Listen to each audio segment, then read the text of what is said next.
Sejam todos muito bem-vindos a mais um episódio do Colina Política e hoje nós estamos tendo a satisfação de receber a professora da Universidade Federal, doutora em Direito, Denise Albano. Professora, muito obrigado pela presença, é uma satisfação enorme ter a senhora aqui conversando com a gente e tirando todas as nossas dúvidas e dos nossos espectadores. Obrigada, Vilhelme, parabenizo essa iniciativa importante. O prazer e a satisfação toda minha em ter esse espaço qualificado para discutir questões políticas aí que estão, como se diz, bombando. Que ótimo, então. Então, para vocês que estão nos assistindo hoje, a gente vai tirar muitas dúvidas de vocês, explicar alguns termos e contextos e emitir opiniões, como sempre, né? A gente sempre diz aqui que nós não somos jornalistas, somos comentaristas políticos. Então, a gente se dá a liberdade de poder opinar e dar a nossa visão de determinados fatos, né? Bom, o nosso tema hoje é a CPMI, de 8 de janeiro, do que aconteceu. E a primeira pergunta que eu gostaria de fazer é: o que é uma CPMI? Perfeito. Uma comissão parlamentar mista de inquérito é, na verdade, uma espécie de conjunto de deputados e senadores, porque, no caso, há a possibilidade de ser instalada CPI, Comissão Parlamentar de Inquérito, na Câmara de Deputados ou no Senado, existe a possibilidade de uma CPI mista, juntando deputados e senadores, que é o caso que a proposta do deputado federal pelo Ceará, o André Fernandes, fez. E a comissão parlamentar de inquérito, vamos usar assim uma analogia, é como se fosse um conjunto de deputados e senadores que passam a atuar num misto de delegados de polícia e autoridade judiciária, juízes. Então, eles têm poderes para investigar fatos determinados de relevo nacional, principalmente ilícitos contra a administração pública, contra bens e interesses de alta importância. E aí, como eu disse, eles têm poderes investigatórios. Por exemplo, nem delegado, nem promotor pode determinar quebras de sigilo bancário, telefônico ou telemático, que é aquela troca de mensagens que a gente usa na internet, porque para delegado ou promotor, procurador da República, quando à frente de alguma investigação, quer ter acesso a dados sigilosos, bancários, fiscais, telefônicos ou telemáticos com a internet, tem que requisitar, tem que requerer ao juiz, um juiz ou ministro do Supremo, dependendo aí da competência. Comissão parlamentar de inquérito, os membros não precisam solicitar autorização judicial para quebrar sigilo. E aí a gente pode sim afirmar que uma parte do meio político brasileiro está apavorado com essa possibilidade da instalação da CPMI, de uma comissão mista de investigação, porque esse episódio tão marcante, ainda envolto em tanta polêmica, mas também em muita nebulosidade, muita falta de clareza, pode vir à tona. E não apenas o poder de quebrar sigilos, mas também de requisitar documentos, a comissão passa a ter, e eu creio que essa verdade que segue aí ainda bastante ocultada pode finalmente ser desvelada para que a população brasileira venha a saber o que de fato ocorreu naquele 8 de janeiro. Veja que este ano a gente completa quase uma década em que a população brasileira tomou gosto de se manifestar nas ruas. Começamos com as jornadas de 2013, aquelas manifestações em que os black blocs também se fizeram presentes, não é pelos 20 centavos, e aí o que seria o povo brasileiro, ordeiro, trabalhador, que quer um país no rumo certo, também se fez presente e passou a ocupar por muito tempo, há quase uma década, em manifestações pacíficas, tranquilas, ordeiras, sem uma depredação sequer, sem a destruição de uma lixeira numa praça pública, numa via pública, sem uma concessionária de carros, como a gente viu os black blocs fazendo, sendo destruída, nenhum prédio público, vidraça, porta de prédio público danificada. E aí tivemos aquele episódio.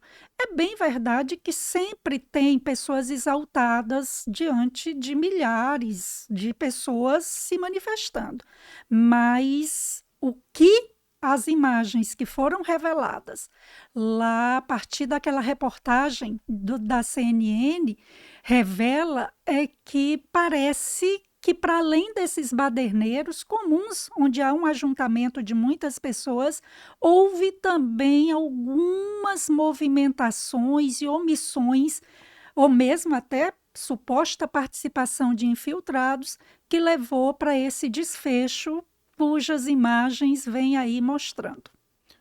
Vale lembrar que nas manifestações de 2013, elas começaram, de fato, extremamente pacíficas, e do nada um grupo de black blocs, que não dava para ver os rostos, mascarados todos, começaram a depredar, e as dúvidas, né, vamos colocar assim, era de que eles eram infiltrados justamente para manchar a imagem das manifestações, para deslegitimizar Isso. é, a realidade do que estava acontecendo, né? E, curiosamente, essa mesma estratégia pode ter sido utilizada novamente agora, de colocar algumas pessoas que iam começar a desordem, até para incitar as outras a fazer também, para justamente colocar essa pecha nos manifestantes de que eram golpistas ou terroristas ou qualquer istas que eles gostam de chamar os outros. Mas tem uma dúvida que eu gostaria que a senhora tirasse. Qual é o resultado que uma CPMI pode gerar? Alguém pode ser preso?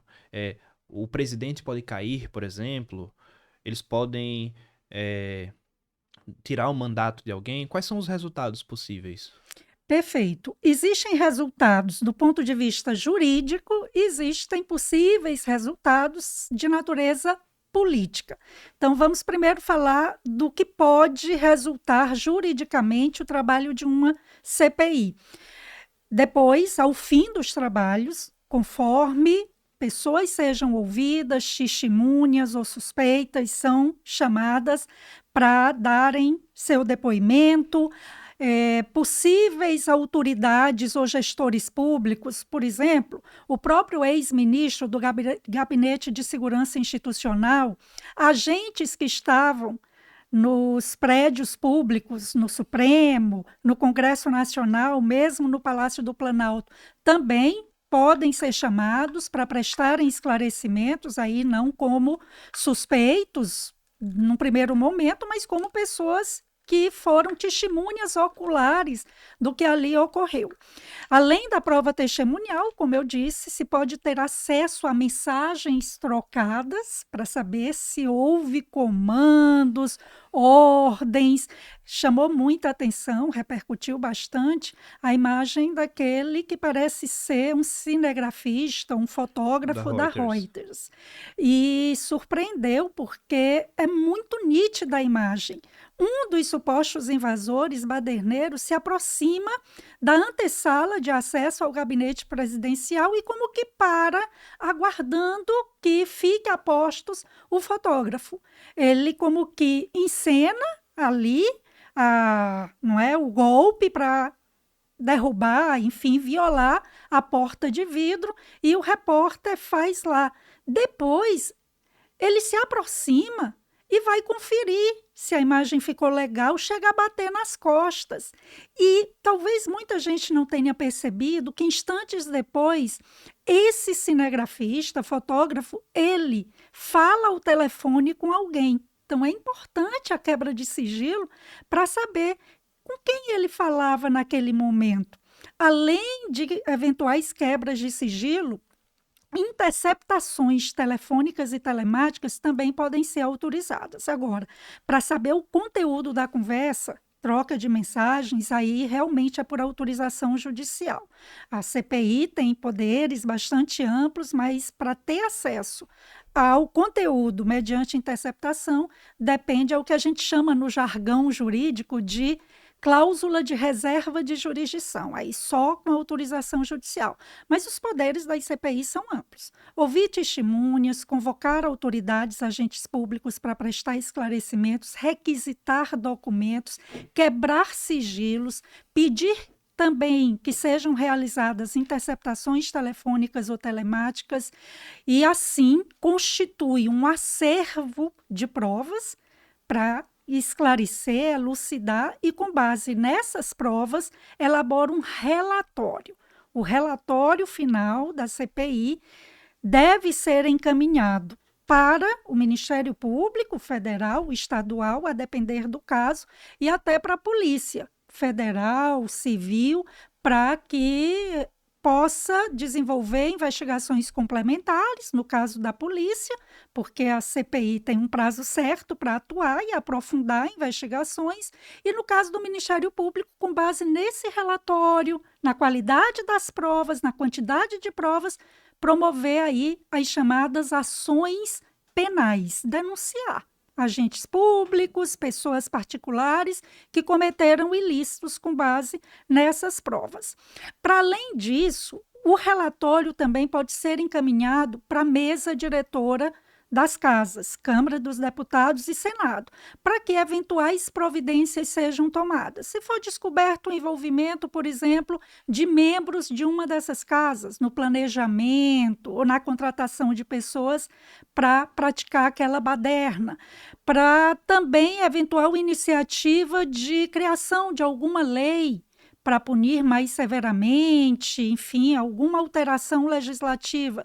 Então, do ponto de vista jurídico, o resultado é um relatório que pode ensejar essas medidas. Ministério Público, promover denúncias, polícia, aprofundar investigações e as casas legislativas tomarem eventuais iniciativas no âmbito também de efetuar fiscalizações e alterar a lei. Do ponto de vista político, aí é uma grande incógnita, porque é muito comum se dizer que comissão parlamentar de inquérito só se sabe como ela começa.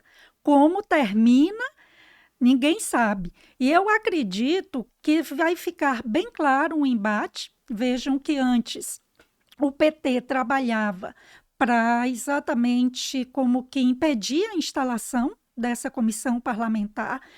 Na mídia, na imprensa, várias reportagens registrando que o trabalho de articulação com porteira aberta para negociação de cargos, distribuição de verbas foi intenso para convencer parlamentares a retirarem suas assinaturas. Sim. Depois da divulgação das imagens, o staff ali do lulopetismo viu que não iam conseguir retirar as assinaturas. Depois da divulgação, foi um incremento de parlamentares aderindo, e aí a estratégia deles agora é ocupar espaços nessa comissão para tumultuar, para confundir, para criar uma narrativa que convença a eles. E chega a ser até como que provocativo, no sentido mais deplorável do termo, quase assintoso, cogitarem terem o controle da presidência da CPI e da relatoria os partidos da base do governo. Cogita-se o Renan Calheiros fazer parte, o Omar Aziz, o André Janones, que recentemente foi condenado na justiça por divulgar ofensas, fake news, como os principais expoentes do governo nessa comissão parlamentar de inquérito. E aí você vai olhar o currículo dessas pessoas. Você vai ver a trajetória dessas figuras que a gente tem que se resguardar de não expor claramente o que pensa, mas eu espero que quadros qualificados, cogita-se o próprio André Fernandes, um jovem combativo, bem articulado, parlamentar fazendo parte, o próprio Eduardo Bolsonaro, que já tem uma boa experiência no parlamento, e o o delegado, hoje licenciado, o deputado Ramagem, também com experiência, delegado da Polícia Federal, para integrar essa comissão. Eu acredito que muita coisa virá à tona. Com esses poderes investigatórios que a comissão tem, eu acredito que mesmo com toda a artilharia de Renan Calheiros e companhia, Janones e Omar Aziz, eles não vão conseguir vencer o desejo que a população tem de que essa verdade venha à tona. E eu acredito, sim, que o resultado político pode ser, sim, que essa verdade se imponha em um eventual impeachment já esteja mais próximo do que a gente imagina. Tem uma frase que eu gosto muito que diz: a história nem sempre rima, a história nem sempre se repete, mas ela sempre rima. É, na época de 2013, as manifestações fizeram com que os parlamentares, em tempo recorde, aprovassem uma série de mudanças, né? Então, se eu não me engano, perdão, a lei de ficha limpa foi dessa época, algumas outras leis extremamente favoráveis à população são dessa época por conta dessa pressão popular. E aí é o link que eu vou fazer. Eu dei uma pesquisada sobre a senhora e o seu doutorado foi na ação penal 470, que para vocês leigos é o mensalão. E Isso. muito do que os criminalistas comentam, eles falam sobre a crítica da espetacularização do processo penal, que é publicizar coisas que são eminentemente jurídicas, né, que têm uma certa complexidade, e essa publicização ela pode ser muito prejudicial para quem está respondendo o processo. Hum. Mas a minha pergunta é a seguinte: até que ponto essa publicização, essa publicidade que é dada ao processo, ela atrapalha o andamento regular do processo, né? E até que ponto isso beneficia a população por se envolver e se engajar na política? Porque, novamente, a pressão popular fez com que algumas leis fossem passadas, e é novamente a pressão popular que fez com que as imagens acabassem sendo vazadas, que a CPMI tivesse uma força novamente para continuar sendo pautada, até que chegasse onde nós chegamos, né? Então, como é que fica essa dualidade de publicizar uma coisa que é extremamente complicada e técnica e publicizar uma coisa que a população precisa realmente se engajar? Excelente pergunta. Vou tentar ser objetiva, dada a complexidade aí de muitas questões que envolvem. Eu sou uma entusiasta de que, no que diz respeito à matéria pública, a questões de interesse público, o maior grau de publicidade possível, claro que evitando aí a atribuição de culpa de forma precipitada, julgamentos categóricos, mas até também relembrando aqui o ex-presidente do Supremo, sergipano, Aires Brito, ele dizia que não há, diante de uma situação assim, um clima de política onde a sujeira, o que é indevido prevalece, não há detergente melhor, não é, do que a clareza, a limpidez que a claridade solar, de preferência, nesse nível, pode permitir. Então, eu acho que quando a pessoa escolhe a vida pública, ela tem que saber que fica mais suscetível ao escrutínio, ao olhar, e é importante que os homens e as mulheres que optaram pela vida pública saibam que aquilo que eles fazem está sujeito à avaliação crítica da população. E assim, quando a gente está diante de escolhas políticas que afetam nossos interesses, de esquemas que podem comprometer a qualidade da gestão administrativa, quanto mais se investigar e salvo aquilo que de fato não deve expor, que diz respeito estritamente à vida privada, que não exponha indevidamente crianças, filhos, que não também assim haja uma espécie de precipitação na divulgação de imagens que pode inclusive até comprometer a investigação, a elucidação, a publicidade como princípio constitucional deve ser a máxima. Na administração pública, a regra é a publicidade, a exceção é o sigilo. E aí, quando eu fui estudar o mensalão, a ação penal 470, eu já vinha ensinando há algum tempo e me incomodava muito a situação de que havia um não discurso sobre a corrupção. Wilhelm, quem nos acompanha, você pega um livro de direito penal sobre, por exemplo, participação em suicídio. Tem casos? Tem, mas 50 páginas os autores discorrendo sobre esse crime. Você ia para um livro de direito penal sobre corrupção, 3,5 páginas. Peculato, 2 páginas. Você ia buscar jurisprudência, que são as decisões, né, sobre corrupção, peculato, quer se apropriar ou desviar recursos públicos, você quase não encontrava jurisprudência. Por quê? Porque poderosos não eram denunciados, porque raramente, quando denunciados, se beneficiavam da velha e boa prescrição. O crime, o processo durava tanto que prescrevia. E aí, o título provisório do meu projeto foi Quando o crime compensa. Quais as razões da impunidade em crimes de corrupção no Brasil? E resolvi investigar, fui para a Federal de Pernambuco, coincidiu que o ministro Aires Brito finalmente coloca na pauta a ação penal 470, para surpresa de todo mundo.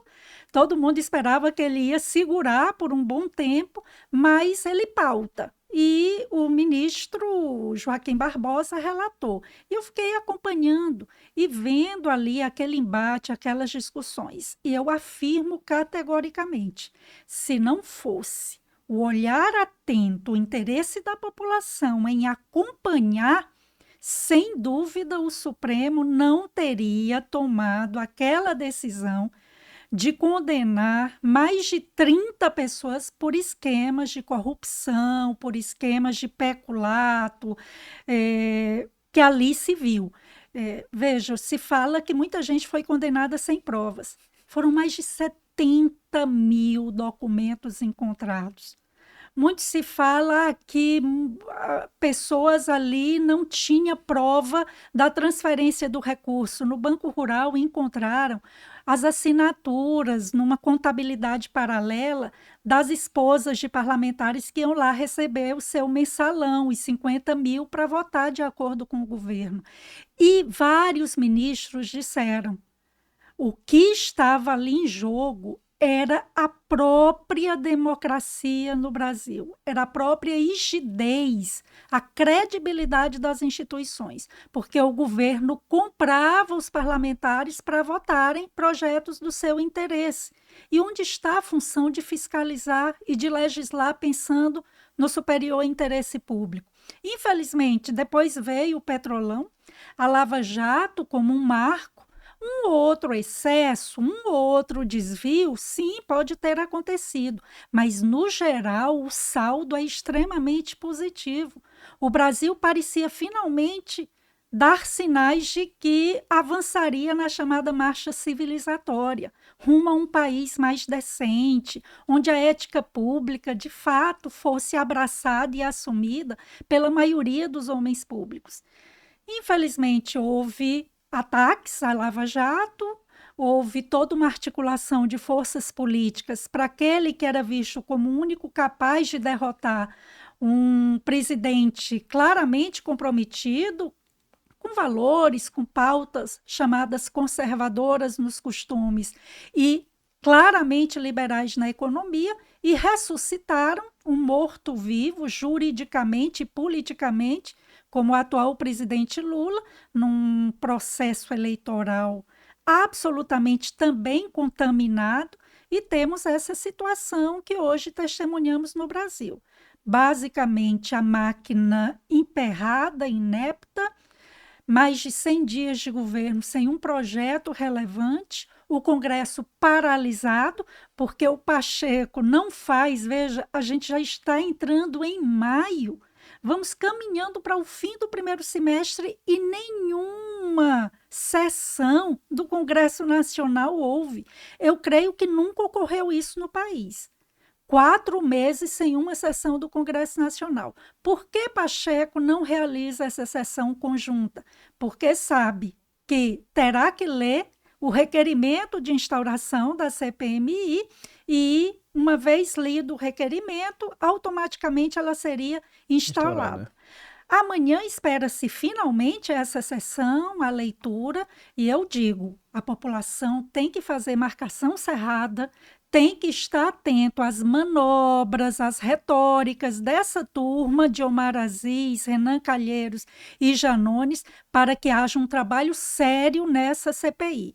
O compromisso é com a verdade. Se gente da chamada direita depredou, Sem dúvida que arque com as consequências e assuma proporcionalmente a sua responsabilidade. Não tem nada de golpe, não tem nada de golpista. Como é que vai se fazer golpe com as pessoas desarmadas?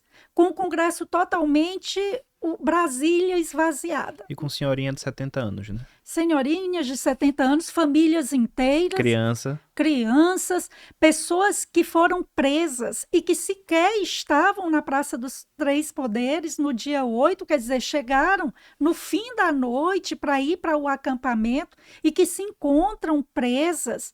O ex-ministro da Justiça e Segurança Pública também, diante das imagens que a gente viu, sem qualquer. Porque durante a Lava Jato, muito se falou da presunção de inocência. Sim. O Gilmar Mendes dizendo que o Brasil precisava se encontrar e finalmente encarar essa questão das prisões temporárias, provisórias, prolongadas. E esses cidadãos, que certamente tem gente culpada, mas a grande maioria é inocente, ali trancafiados, violados em seus direitos. Sem individualização de pena, diga-se de passagem. Sem individualização. Eu diria que está difícil ensinar processo penal hoje.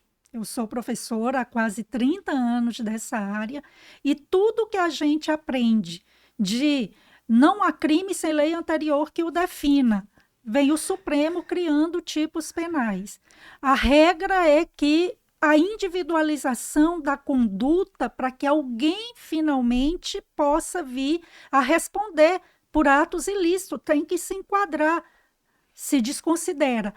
Denúncias em blocos, e assim passou despercebido, Ilhéume, mas chega a embrulhar o estômago. Escolhem a data de aniversário do dia 8 e aí denunciam 100 pessoas de uma levada só. Reportagens indicaram que há trechos idênticos de copiar-colar, ou seja, o que quiseram ali foi mandar um recado duro.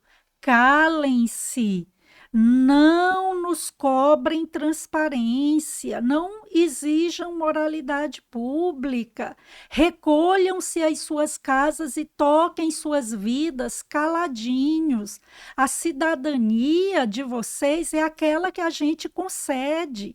As redes sociais, que hoje estão sob ameaça diante desse projeto de lei, que eles escolhem esses termos assim. É discurso do ódio, é defesa do Estado Democrático de Direito, é fake news, mas esses termos vagos, indeterminados, que eles dão o conteúdo que bem entendem, para perseguir, para calar, para processar, para anular a pessoa. E aí é importante que a população brasileira, que não quer seu país, que ele volte a ser capturado por uma elite completamente interessada apenas em manter seus privilégios, em sua sânia de poder, de costas para o povo, que não volte a se sentir suprema proprietária dos destinos do país e que a população dê um basta e, de fato, reaja, exigindo que a sua cidadania, seus direitos de liberdade de expressão, que o bom direito continue a ser, volte, na verdade, a ser aplicado. E eu chamo a atenção principalmente para a ameaça que representa a aprovação desse PL, que lamentavelmente tem as digitais do senador sergipano Alessandro Vieira, que foi o autor desse projeto de lei e que parece concordar com a supressão da liberdade de expressão por meio das redes sociais, que a esquerda não consegue dominar, controlar. Hoje a grande ágora, o grande espaço de debate vem a ser as redes sociais e leis para punir excessos. Quem comete crime, a gente já tem suficientemente. Eu ia comentar isso. Não precisa criar novas leis. O que talvez se possa, num debate cadenciado, com realmente discussões amplas, audiências públicas, o que se pode é discutir uma regulamentação mais apropriada. Mas vácuo legislativo não existe, nós já temos leis suficientes. Código Penal, Código Civil, né? E assim, querem aprovar a toque de caixa, de afogadilho, e é uma ameaça real, porque, de fato, você, enquanto cidadão que quer um país melhor, que quer se expressar, vai ficar completamente tolhido de manifestar livremente suas ideias, de defender seus pontos de vista, porque o risco de fato, vir a responder a um processo até ser banido das redes sociais, passa a ser real. Eu queria uma opinião, como a senhora disse, eles usam termos vagos que, para a imensa maioria da população, são termos bons. Então, quando se fala em regular as redes para evitar ataques nas escolas, qualquer pessoa que escute isso fora de qualquer contexto vai achar que é uma coisa extremamente positiva. Quando eles falam de combater o discurso de ódio, ódio é uma coisa ruim. Então, naturalmente, esse combate ele é uma coisa positiva. Só que o que é definido como discurso de ódio? O que seria esse controle? A regulamentação da internet, a regulamentação da mídia que o Lula falava um tempo atrás, que já não fala mais, né? Isso.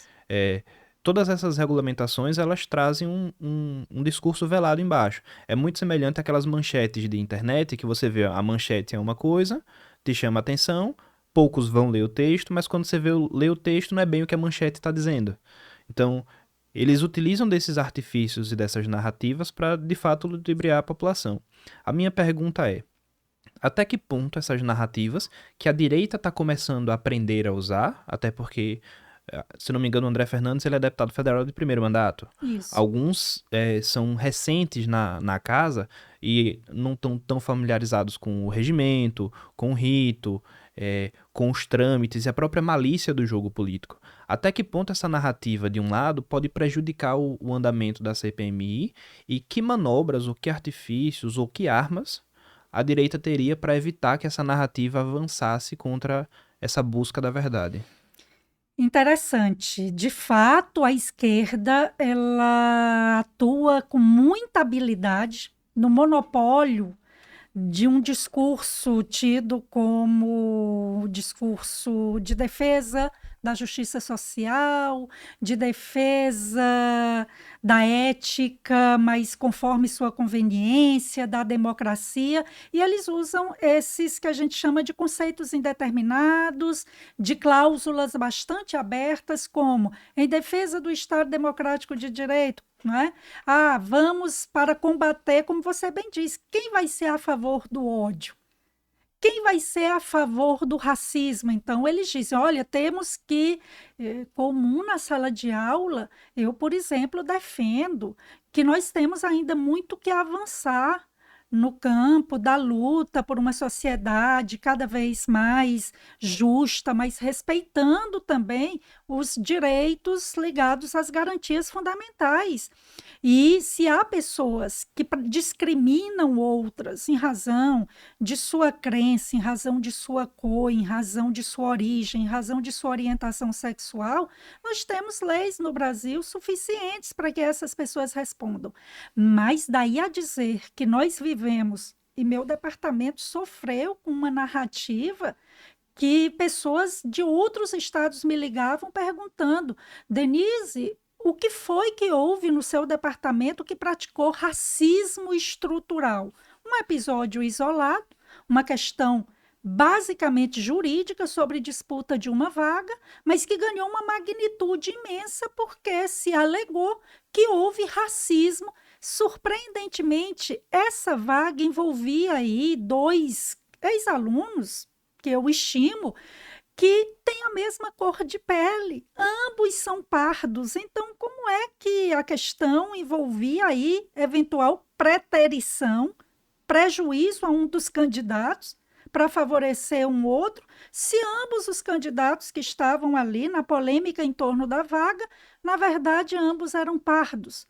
Mas é isso, querem nos calar, porque aí, se você questiona, por exemplo, o PL da fake news, então é porque você é a favor que mentiras sejam disseminadas nas redes sociais. Se você critica essa questão de que o conceito de racismo estrutural, cientificamente, sequer há um consenso no meio acadêmico e científico sobre sua existência. É porque você é racista. Se você diz que não existe esse conceito, racismo estrutural, é porque você é racista. Então, eles buscam nos constranger. E aí é importante a gente estar atento para combater essa narrativa, e para esse enfrentamento é necessário termos dados. Por exemplo, no que diz respeito à questão das armas. O discurso é muito pautado nesse sentido. Se tiver mais armas em circulação, aumenta o número de crimes violentos. Bem, quanto período do governo, né, que trabalhou para retirar armas das mãos da população, foi o período onde tivemos um salto gigantesco no número de homicídios no país. Em 2017, chegamos a ter mais de 60 mil assassinatos no país, em 2017. O equivalente a 5 anos de guerra na Síria. E era uma política de restrição ao acesso às armas. Tivemos, a partir de 2019, uma mudança. Você acha que houve uma redução da criminalidade porque foi mais flexibilizado o acesso a armas? Não digo que há uma relação absoluta e estreita. Até porque tem mas várias outras tem coisas. muitas variáveis que interferem. Muitas variáveis. A melhoria nos quadros da polícia, investimento, contratação de mais peritos para elucidação de crimes, sem dúvida, muitas variáveis interferem. Mas daí a que ser admissível e essa narrativa ser encampada de que mais armas gera maior número de crimes, a realidade está aí posta, que não se confirma. Um dos países mais armados é a Suíça. A gente muito fala dos Estados Unidos, mas um dos países mais armados é a Suíça. Outro, em que praticamente toda pessoa maior de 18 anda com uma arma, é Israel. Por questões históricas, bem sabemos. Eu acho engraçado que eles dizem que eles usam, por exemplo, diante de um argumento como esse, eles vão dizer, não, mas a educação do povo suíço, ela é diferente da do Brasil, né? O povo brasileiro não está preparado para andar com arma por aí, mas eles estão preparados para, numa eleição, escolher o futuro da nação e votar num cara que vai direcionar a gente por caminhos tortuosos. Então, se eles não estão aptos a usarem uma arma e tomarem determinadas decisões, eles também não estão aptos a votar. E se a imensa maioria, hipoteticamente, né, vamos levantar essa dúvida, vota num cara, será que essa galera está realmente preparada e com todo o discernimento para dar esse voto? Exatamente, mas a esquerda, de fato, ela é muito refratária a qualquer noção de liberdade. Então, a liberdade de expressão é a liberdade do discurso único. A liberdade em torno da autodeterminação é a liberdade que eles autorizem. E aí é muito comum, né?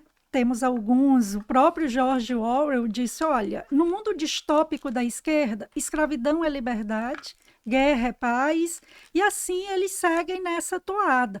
Mas volto a dizer, não dá para enfrentar a retórica apenas usando discurso.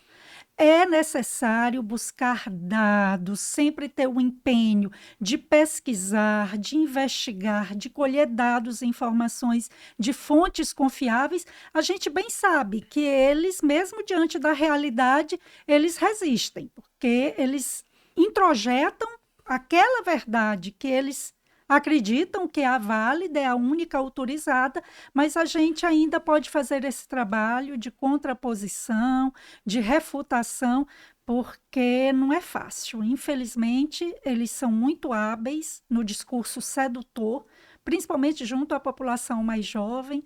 Ora, somos a favor da justiça social, somos a favor da proteção das minorias, mas vá um gay se declarar de direita, de conservador, será que eles vão reconhecer esse homossexual como um cidadão dotado de direitos, inclusive de expressar sua opinião, que não segue a cartilha de esquerda? Olha, um debate aí que foi praticamente interditado aqui no Brasil. A questão de trans em esportes, disputando com mulheres até mesmo lutas, UFC, mas foi interditado. Por quê? Porque se você disser, olhe, tem homem ali que tem uma estrutura na sua biologia, a sua composição física, mesmo que tome bloqueadores, mas ali já tem sua constituição formada. Sim. E aí disputar partidas de vôlei, de futebol, Até a própria lutas, natação é. natação. Uma jovem nadadora que teve a coragem de se manifestar, foi a uma universidade, foi cercada, quase atacada, linchada, se não fossem os seguranças, por hordas ferozes, porque simplesmente ela ousou dizer que se fosse para estar competindo na natação com o trans, ela ia deixar de participar de Sim. competições, mas buscam nos constranger, nos calar, volto a dizer, querem impor sua narrativa, e você, então, se vier a se contrapor, é porque você é transfóbico, é homofóbico, é porque você é a favor do discurso do ódio, é porque você é um insensível e não quer justiça social, mas eu acho que a população vem despertando. A gente tem uma ânsia para o processo ser mais Com acelerado, não é, certeza. Wilhelm? Mas veja, em 10 anos, quanta gente não parece finalmente ter acordado daquela Matrix em que a gente vivia. Existe todo um sofismo, né, com relação a isso. Eu queria só ver o nosso tempo, Ricardinho. Ah, ótimo. Eu queria comentar um caso que eu vi, um jovem, tipo uma mãe falei, só que eu não sei se ele era do Canadá ou dos Estados Unidos. Ele foi parar uma mulher numa manifestação feminista e fez a seguinte pergunta. Ele perguntou se as mulheres recebem menos que os homens para desempenhar os mesmos trabalhos, por que que a empresa não contrata só mulheres? Porque ele ia pagar muito menos. E aí a mulher para, percebe que não tem nenhum tipo de resposta e fala: Eu percebi o sarcasmo na sua voz. Isso é porque você é machista. E ela começa a. E ele fala: Não, minha voz tá normal. Ela: Não, eu tô percebendo que existe uma raiva interiorizada em você. E aí eles vão começando a cheio de argumentos ou de outras coisas. E aí ela não fala nada com nada e sai. E volta para essas pechas que eles jogam em nós, é justamente para tentar descredibilizar, né? Não sei se a senhora acompanha, o próprio Olavo, ele falava muito sobre isso, de que o ataque à figura, ele é muito mais forte, mais intenso e mais eficaz do que o ataque à razão, aos argumentos. Então eles tentam descredibilizar o indivíduo que fala, ao invés de combater os argumentos. Porque eles te rotulam, te escanteiam, e aí o seu argumento ele some, simplesmente assim. E aí eu queria fazer uma pergunta, que é mais uma curiosidade, um pouco de fogo ao tema, que é como é ser uma professora federal de direita? Como é a convivência com os colegas, a forma de lidar com os alunos? Se já aconteceu alguma coisa, algum tipo de conflito, algum tipo de debate dentro de sala de aula? Eu tenho quase 30 anos de Universidade Federal de Sergipe, passei pela Federal de Pernambuco também, onde fiz meu doutorado, pela Federal da Bahia, o mestrado, e minha graduação foi na Federal do Ceará. Na Federal de Sergipe, que é a casa onde eu estou há mais tempo e tanto estimo e valorizo, sempre procurei ter uma relação amistosa com colegas, atender e dar minhas aulas buscando uma certa qualidade. Então, uma relação tranquila, no geral, com colegas, com alunos, mas há episódios realmente muito desagradáveis. Eu fui candidata a reitora e, como eu não sou, como se diz, chancelada, eu não estou no clube dos ungidos da esquerda, então logo trataram de me associar e até em jornais aqui da imprensa escrita, um editor associava certos candidatos que não eram do grupinho da esquerda da universidade a serem candidatas de extrema direita, candidatos comedores de hóstia, né? Ultraconservadores, bolsonaristas. E aí, interessante, quando me chamaram de bolsonarista, eu estava em Brasília e fui recebida pelo Sérgio Moro, né? Então eu disse, depois que Sérgio Moro e Bolsonaro se desentenderam, eles iam ter que decidir aí para qual lado eu iria pender. Mas já tive em rede social aluno me agredindo, me ofendendo do nada. Eu assinei uma carta, porque eu faço parte de uma associação, Docentes pela Liberdade, que reúne centenas de professores conservadores no plano dos valores e liberais, na defesa de valores liberais, que congrega centenas de professores espalhados pelo Brasil todo, e havia uma pressão política para a derrubada do ex-ministro da Educação. E aí eu e uma colega, que representamos aqui essa associação, assinamos, e eles passaram a me atacar. Olha, eu tenho vergonha de dizer aqui os palavrões que despejaram contra mim e contra essa colega. E durante um dos debates lá na universidade, eu era vaiada, eu era achincalhada, vinham com deboche. E aí, sabe aquela máxima, não é? Mexeu com uma, mexeu com todas? Eu nunca vi, nunca constatei isso. Sororidade, nada. Sororidade nula, absolutamente zero, quando se trata de ataques. Eu não sou de me vitimizar, não. Eu acho que é importante, eu faço esse relato aqui, não é para dizer, ah, coitada, a professora Denise foi injustiçada. Não, é para mostrar a hipocrisia da esquerda. Eles querem ter o monopólio de que defendem o direito das mulheres, a mulher o direito de estar onde ela bem quiser, não é? O direito dos gays, mas se você não segue estritamente o A que vem cartilha a ser deles. a cartilha deles, sem dúvida, aí você pode ser alvo de todo tipo de ataque, de todo tipo de desqualificação, de cancelamentos, que está tudo bem. Então, eu faço esse registro, é difícil, eu vou aqui dizer, não sei se Pode ficar à posso, vontade. há 6 meses, um grupo de alunas católicas, tá? Comunidade Shalom me procurou para solicitar apoio para a realização de uma missa no campus da universidade. Jovens, estudantes da própria universidade. Aí eu disse: olha, eu estou ocupada, fui candidata a reitora, e aí pode ser que o pessoal tenha alguma resistência. Eu vou pedir a uma colega para solicitar. A colega fez a solicitação da reserva, e assim houve a missa, o pessoal providenciou o som, o padre foi, 40 minutos no auditório lá da universidade. Há mais ou menos 3 semanas, essas mesmas alunas me procuram, passados 6 meses, professora, a senhora poderia, a gente quer mais uma vez ter uma missa e ver um espaço lá na UFES, a senhora pode solicitar no sistema, né? Porque tem que ter um professor responsável. E assim fiz a solicitação. Foi negado, dizendo que só mediante um contrato oneroso em que eu, como responsável, organizadora, pagasse pelos custos que a universidade teria com essa missa. Eu não sei como eles mensurariam o custo, porque, como eu disse, eu não sei a energia, não é? Porque segurança não ia ter gasto. A questão de água, 40 minutos, e também a questão do som, o pessoal que leva o som. Mas o que se sabe é que ocorrem vários eventos, inclusive até eventos de natureza não tão acadêmica lá dentro, e bem se sabe que não há essa condicionalidade. Eu recorri mostrando que em várias instituições ocorrem missas sem exigir um contrato para se pagar, para se ressarcir. Eu entendo que o Estado é laico, mas a laicidade não se confunde com o sentimento antirreligioso.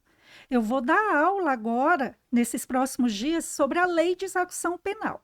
Lá na lei de execução penal está previsto: o preso tem direito à assistência jurídica, médica, odontológica, material e religiosa. Então, dentro dos presídios, não de caráter obrigatório, ninguém pode ser obrigado, é assegurado o direito de culto. Quer dizer, se um padre, um pastor, um pai de santo quiser ir lá fazer um ritual e os adeptos, os seguidores quiserem participar pacificamente, é possível, e dentro de uma universidade pública é recusado. Quando, veja que surpreendente, dentro do campus tem uma instituição de direito privado há anos lá instalada, um terreno público, num espaço público, que é o Sindicato dos Professores. e se pergunta: paga aluguel? Qual o ressarcimento que dá a universidade aos cofres públicos, porque é uma instituição de direito privado? Tem professores que fazem lá curso técnico, cobrando inscrição e usando as instalações da universidade. Mas uma missa não pode. Agora eu pergunto: e se fosse um culto à Mãe Natureza? Se fosse uma manifestação lá do candomblé, será que haveria essa condicionalidade imposta? Então, recorri, pedi a reconsideração, o gestor manteve a decisão, pedi para que subisse o meu recurso para o gestor máximo, que é o reitor, e que houvesse a manifestação do procurador-geral da universidade sobre essa recusa e essa exigência. Eu defendo o superior interesse público, eu defendo que não se deve confundir religião, sim, com Estado, mas a dimensão religiosa é uma dimensão da personalidade humana. Um evento ocorrendo sem atrapalhar qualquer atividade na UFES, em caráter esporádico, certo? E cuja frequência, presença não é compulsória, não é obrigatória, vai quem quer. Eu pergunto, será que não é fruto exatamente desse sentimento antirreligioso e principalmente anticristão que é tão forte nas universidades públicas brasileiras? E quais as raízes desse anticristianismo? Porque, de fato, a palavra de Deus, antes de tudo, prega compromisso com a verdade. E Deus nos criou pessoas livres. E a esquerda detesta pessoas livres, dotadas de livre-arbítrio, que ajam conforme sua consciência e não seguindo, né, as ordens de um ungido que seja, de Marx até o professor lá da universidade que diz: ó, pessoal, fumar maconha é legal, ó, pessoal, vamos fazer a revolução, lá em Cuba é uma maravilha a saúde. E aí o que a gente vê é essa situação, mas sigo firme, sigo com disposição de combater o bom combate. Esses dias tem um termo novo, não sei se a senhora já ouviu, que é cristofascista. Aí assim, É, eu, eu fico sem ter palavras para expressar, porque volta ao ponto de que eles criam uma pecha e aí aquilo é como se anulasse todo o resto do debate, né? Eu usei minha carta trunfo, usei a carta, acabou o jogo, né? E a gente fala de perseguição cristã e eles riem, falam: ah, mas a maior parte do Brasil é cristã, vocês mandaram no país. Vocês mandaram, acho ótimo, né? é, Tô aqui há 26 anos, Champs. O resto pra trás eu não tenho responsabilidade nenhuma. Mas eles falam isso como se realmente as religiões tivessem um combate direto e que agora chegou a vez deles baterem. O sentimento que eu tenho é justamente esse, de que houve um revanchismo por uma coisa que eu não tenho responsabilidade nenhuma, mas porque eu nasci agora, tô vivendo nessa época, é a minha vez de apanhar. E eu fui pego pra Cristo, porque agora eu tenho que pagar por coisas de pessoas que viveram antes de mim. E, eu queria tirar essa dúvida assim de forma mais direta. Existe nas universidades uma institucionalização dessa perseguição cristã? Porque eu posso falar de experiência própria, né? Sempre que alguém é mais religioso, seja católico, evangélico, é, o bullying, vamos falar dessa forma, e sem vitimismo, uhum, pragmaticamente falando, ele é comum. Então, isso. durante a minha adolescência, início da fase adulta, tinham as brincadeiras que sempre levava como brincadeiras, mas de que vai virar padre, tá indo pra igreja e não sei o quê. E isso existe. O pessoal fala: ah, mas os cristãos são a maior parte do país, que seja. Mas que não é. Na, na realidade não são. É o cristão de De IBGE, BGE. né, que só se declara ali no É. papel. E eu queria saber se existe uma institucionalização dessa perseguição cristã nas universidades ou até no próprio âmbito do direito. E aí, só para pontuar uma coisa, quando eu fui apresentar meu TCC, aconteceu um evento. O meu TCC foi sobre direito tributário, né? Que eu falei sobre. eu falei sobre transação tributária, mas a ideia eram métodos alternativos de resolução de conflitos em matéria tributária. Direito, né? Sempre um Isso. monte de palavra para falar uma coisa simples. E aí, na minha banca, tinha 2 professores de direito penal. E aí, o rapaz que defendeu antes de mim falou sobre direito penal, nem lembro o tema. E aí tive que ouvir os professores falando que eram abolicionistas criminais, que não sei o quê, e todos aqueles absurdos, assim, gigantescos. E uma das professoras da banca, faz parte de uma organização aqui que eu não sei se é juristas católicos, é um negócio desse, assim. Uhum. E que é um absurdo, porque ela falava determinadas coisas que não tinha nada a ver, que eram mais anticristãs do que do cristianismo. E aí eu queria saber como é que tem essa relação. Se existe uma perseguição, se não é, se foi uma coisa que aconteceu naturalmente, se foi uma coisa planejada, ou de que forma isso se configura dentro das universidades. É, a escola de Frankfurt, ela surge no início do século passado, percebendo exatamente que aquela ideia de revolução pela via de pegar em armas e chamar aí, não é? Trabalhadores de todo mundo, univos, não ia Dá certo. rolar muito não mais, porque o trabalhador, o homem do campo, queria era tocar sua vida, ter seu pedacinho de terra, ter seu salário digno para cuidar de sua vida, bem criar sua família.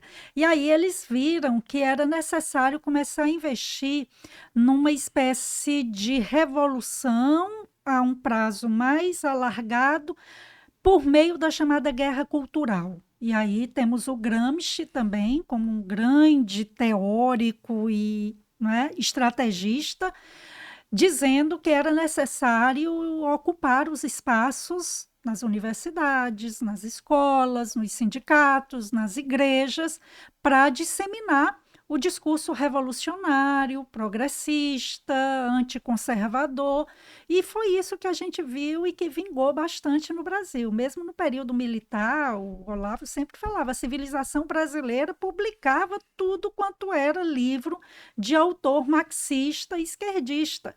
E mesmo alguns intelectuais, ainda que a gente reprove excessos, abusos cometidos, mas a gente sabia que vivia num período de Guerra Fria, onde se é reprovável o Estado usar a força para matar, para exterminar pessoas, do outro lado não havia ali santinhos, havia também guerrilheiros violentos. Eles não combatiam com livros, né? Pois é.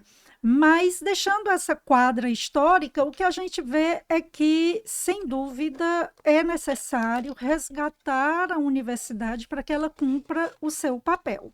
E, infelizmente, principalmente na área de humanas, eu convido quem nos acompanhe para ir numa biblioteca de uma universidade federal, mas até em particular, porque eu já fiz isso, certo? E faço uma busca de livros, por exemplo, na área de serviço social. Se você não vai encontrar toda uma leva de autores, todos eles de uma única linha teórico-política, ideológica, marxista. Eu já fiz isso. E, como eu disse, vamos aos fatos. Levante a bibliografia adotada, na maioria, mesmo em cursos na área de direito, a gente vê, sem dúvida, eu sou professora da área penal, o discurso abolicionista, o sistema penal pega os de sempre, o sistema penal etiqueta o pobre, uma vez dentro do sistema, sempre vai ser perseguido. E aí, quando vem a Lava Jato dizer, olha, o sistema penal também pega poderosos, né? Aí eles deixam de ser abolicionista, eles deixam, não é? Essa questão de. Não, vou corrigir. Né? Depois é dita. O Pode que ficar eu à estava vontade. explicando é isso. Vem a Lava Jato, vai também para os poderosos. Não, mas tem que respeitar as garantias, presunção de inocência absoluta.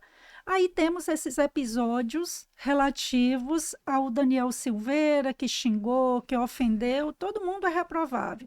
Vemos as manifestações de algumas pessoas em redes sociais. Hoje a gente tem jornalista como Alan dos Santos, sem poder conviver com sua família. Exilado, né? Jornalistas como Rodrigo Constantino e o Figueiredo Neto, com suas contas bloqueadas no país, com passaporte cassado. Ou seja, a sua cidadania, o direito de vir ao país onde sua família reside, isso sendo impedido. Quer dizer, e onde estão os direitos desses que também foram pegos pelo sistema penal?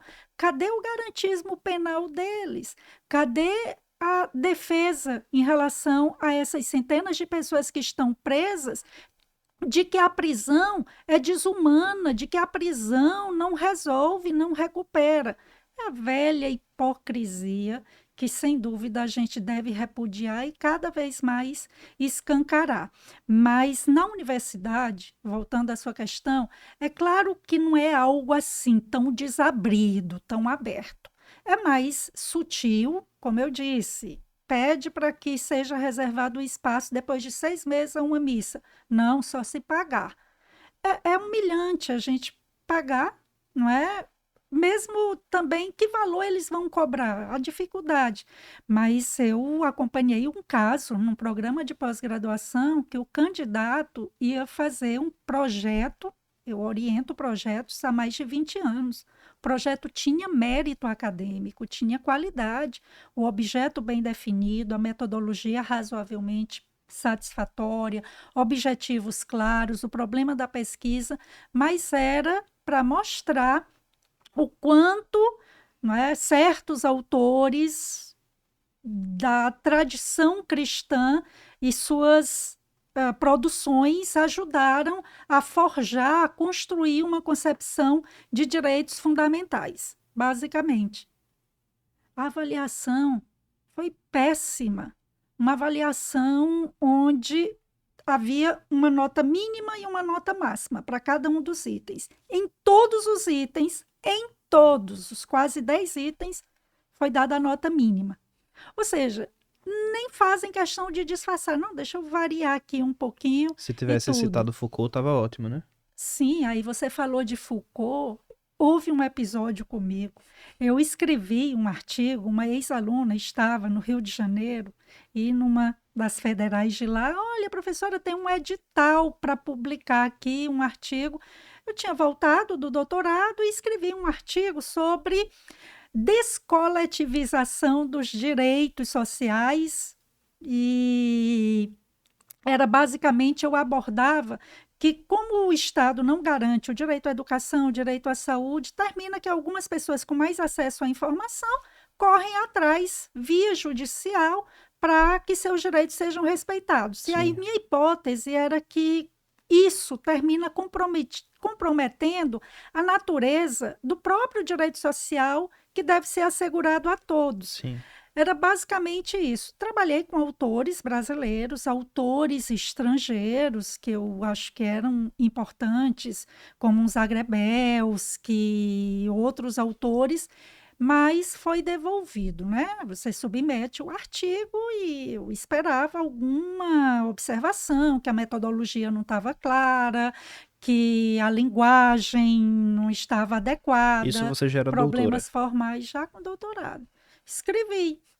Aí volta a revisão e o que vem de recomendação era: faltou citar Michel Foucault e Ingeborg Maus, que é uma autora alemã. Tudo bem, podia lá, mas eu disse o quê? Não vou alterar meu artigo, eu acho que meu referencial teórico, minha bibliografia é qualificada, eu já li alguns livros, tenho sim uma boa leitura de Michel Foucault e acho que não é um autor que vai me servir para essa abordagem. E não fiz a alteração. Mas depois me deram notícia que publicaram. Mas qual é a leitura que eu faço? Nessa revista de uma grande universidade, você só consegue publicar se citar Foucault. Se vocês tiverem curiosidade, dê uma pesquisada de onde Foucault tirou as teorias dele, qual foi a circunstância que ele escreveu o que ele escreveu, né? Quando eu tive aula de processo penal e processo penal, com um professor maravilhoso, diga-se de passagem, Rivaldo Salvino, um advogado brilhante, ele me deu um livro que era dos delitos e das penas. E ele me disse a seguinte frase, ele fez... grande parte, ele disse, quando eu estudei, os livros de direito penal e de direito processual penal eram escritos por promotores, delegados, procuradores, e eles todos tinham um viés punitivista. E eu não sei se a época era isso, né? Eu sei que quando eu estudei, o viés era totalmente oposto, né? A defesa era, era onde tinha um brilhantismo, né? Eu conheci a ação penal 470 vendo as defesas de Cacai no STF, né? E todo esse entorno, eles conseguem colocar em quem está sendo processado essa pecha de vítima e como se existisse toda uma máquina do mal que visa encarcerar aquele tipo de gente, né?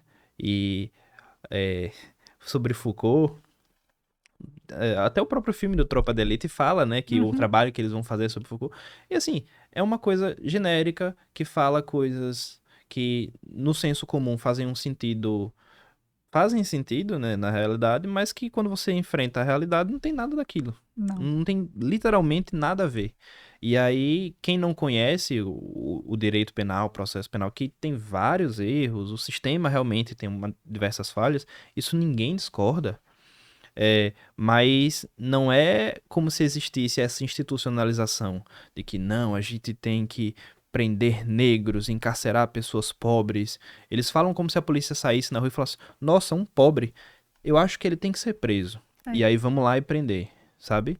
E isso nunca existiu em lugar nenhum, né? E, de fato, precisa ser dito e esclarecido, porque o que é vendido para as pessoas, volta ao ponto da narrativa e desse sofismo deles, é isso. O que é vendido para as pessoas é isso. Você fala sobre assistência de culto religioso, na fraternidade católica que eu faço parte, a gente tem uma pastoral carcerária lá.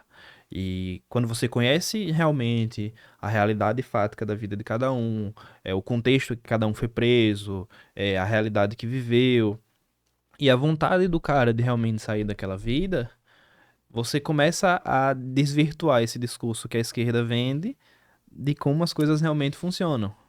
Perfeito. Eu também já desenvolvi projetos no Senan, já estive lá no que era, né, não tem mais o de Areia Branca, o Sim. de Glória, no próprio Copencan, e antes da pandemia estava com um trabalho, Leituras para a Liberdade, de remissão da pena pela leitura, lá no Presídio Feminino, com outros professores da área da educação, letras, e sua experiência, a minha, certamente de outros confirmam. Muitos dos internos, eles reconhecem que praticaram crimes, que estão lá, não é simplesmente porque foram vítimas de uma injustiça, não.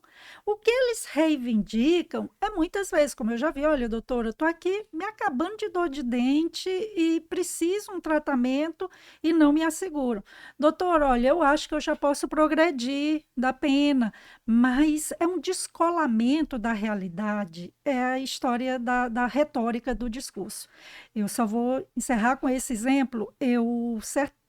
Já orientei vários TCCs, e aí muito se fala que dentro do sistema prisional está repleto de pessoas que estão envolvidas com pequeno tráfico.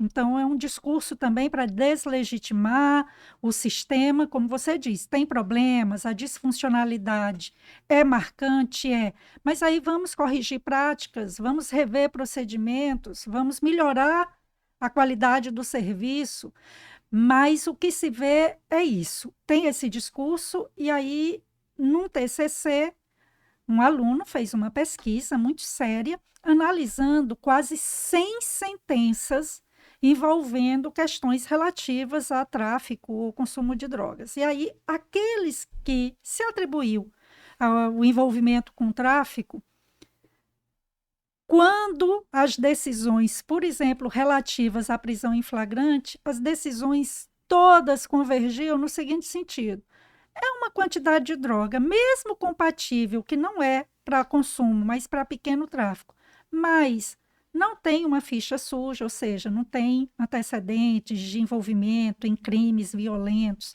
não reagiu à prisão, não esboçou uma reação violenta, não se pode prender em flagrante. Então, como eu disse, Claramente, se a pessoa está envolvida com pequeno tráfico, se está preso, não é só pelo pequeno tráfico, é porque provavelmente tem envolvimento com outros crimes, como latrocínio, tentativa de homicídio, lesões corporais, violência doméstica ou familiar, mas essa verdade ninguém quer ir atrás. Ou esse pequeno tráfico não é tão pequeno assim, né? Não. Se bem que O que é pequeno tráfico? É a primeira pergunta, né?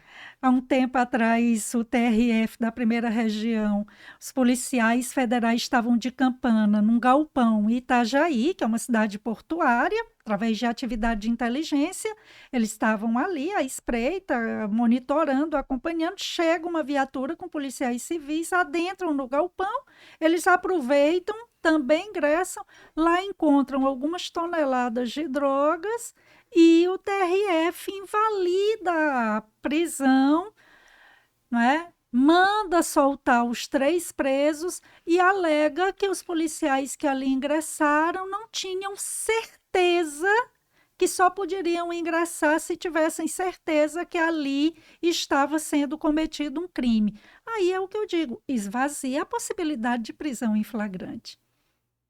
Então, temos hoje no campo do nosso sistema de justiça a função estabilizadora da jurisprudência, uma certa previsibilidade hoje na nossa área. O que a gente vê é o casuísmo. Para encerrar, o ex-ministro Marco Aurélio Mello, conhecido como ministro voto vencido, Eu ia comentar isso. mas o último especialista na área criminal, você podia concordar ou não com suas decisões, mas ele dizia: o juiz, na hora de julgar, ele não pode estar olhando a capa do processo. Ou seja, quem é esse réu? Quem é que está advogando para esse réu?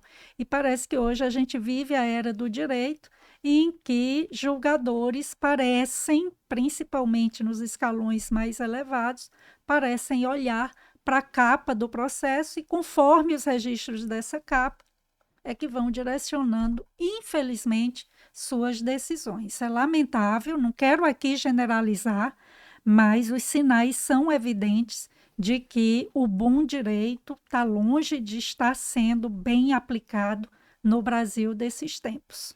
Bom, pessoal, com isso a gente encerra o nosso episódio de hoje. Renderia uma conversa muito maior, mas eu quero agradecer a sua Falo presença, muito. professora. Que isso, foi maravilhoso. Queria agradecer a sua presença aqui. Espero contar com sua presença mais vezes aqui no nosso podcast. Queria agradecer a todos os espectadores a terem assistido a gente e ficado até o final. Se inscrevam no nosso canal, ativem o sininho das notificações. Fiquem com Deus e até a próxima.